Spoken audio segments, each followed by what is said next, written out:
Your Honor, there are no words to adequately describe the unimaginable tragedy that brings us before this court today.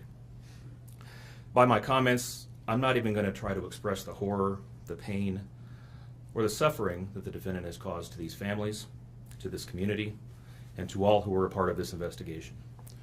However, I do want to spend a few minutes sharing with the court the details of the crime, as so far you've only had an opportunity to review the affidavit and a few facts here and there that have been offered to the court in the motions and pleadings that have been filed. The questions that have screamed out to anyone who will listen since August 13th of 2018 are why and how. Why did this have to happen? How could a seemingly normal husband and father annihilate his entire family? For what? These are the questions that only one individual in this courtroom or on this planet knows the answers to. I fully expect we will not receive the answers to these questions today, nor will we at any point in the future. I don't expect that he will ever tell the truth about what truly happened or why. Even if he did, there is no rational way that any human being could find those answers acceptable responses to such horrific questions.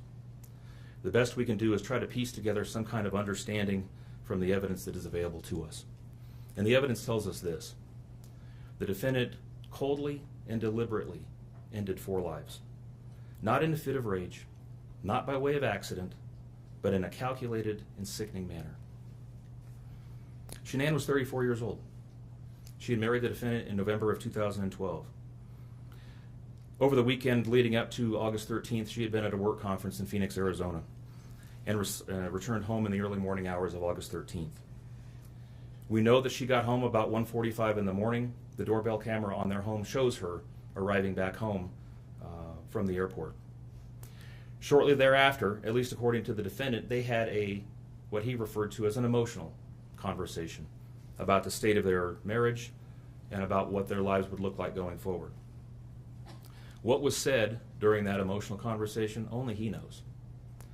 What we do know is that shortly after that, the defendant strangled her to death with his own hands.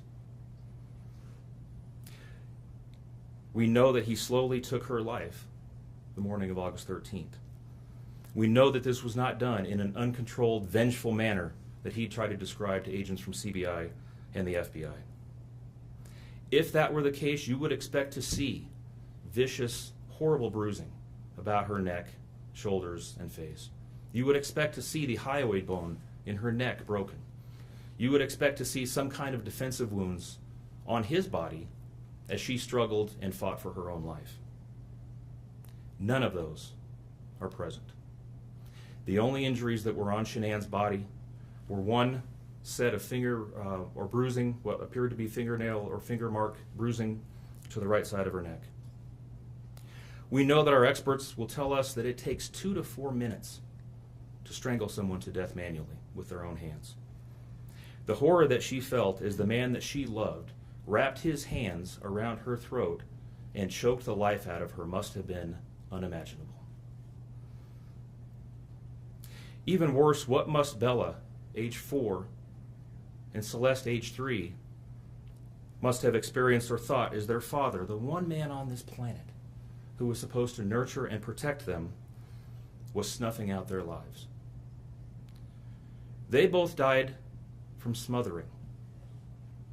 Let me say that again. The man seated to my right smothered his daughters.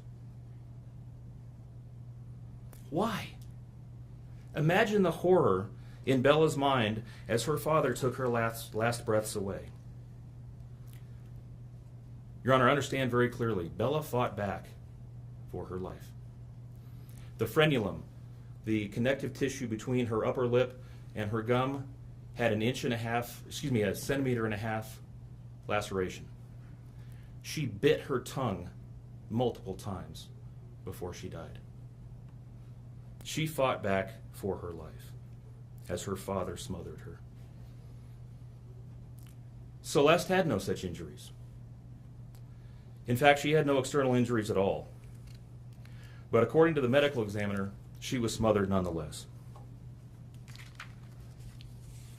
The defendant then methodically and calmly loaded their bodies into his work truck, not in a hasty or disorganized way.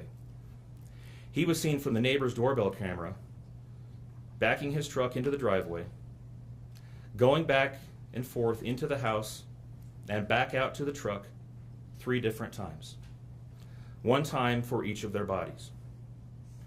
He then drove them away from their family home 1 final time, intent on hiding any evidence of the crimes that he had just committed. In one final sign of callousness for his wife, his daughters, and their unborn son, and their remains, he drove them to a location that he thought no one would ever find them, to one of the oil tank batteries with which he was so familiar. He knew this was safe. He had texted a coworker the night before saying, "I'll head out to that site. I'll take care of it." He had carefully ensured that he would be alone in the middle of the plains to secrete away the remains of his family in a place that he hoped they would never be found. In one final measure of disrespect for the family he once had, he ensured that they would not be together, even in death, or so he thought. He disposed of them in different locations. He buried Shanann and Nico in a shallow grave away from the oil tanks. Bella and Celeste were thrown away in the oil tanks at this facility. Different tanks, so these little girls wouldn't be together in death. Imagine this, Your Honor. This defendant took those little girls and put them through a hatch at the top of an oil tank, 8 inches in diameter. Bella had scratches on her left buttocks from being shoved through this hole. A tuft of blonde hair was found on the edge of one of these hatches. The defendant told investigators that Bella's tank seemed emptier than CC's because of the sound that the splashes made. These were his daughters.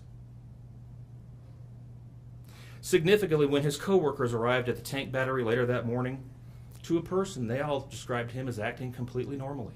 It was a normal workday, even while his daughters sank in the oil and water not far away from him.